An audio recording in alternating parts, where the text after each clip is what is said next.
We divide 987 by 3 in a long division method. 3 times 3 is 9. On subtracting, we get 0. So now we put down this 8 and 3 times 2 is 6.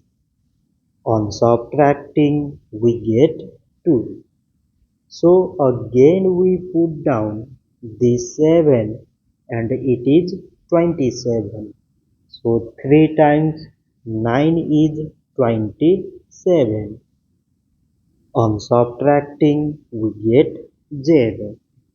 So 987 divided by 3 is 329. So this much for today and thanks for watching.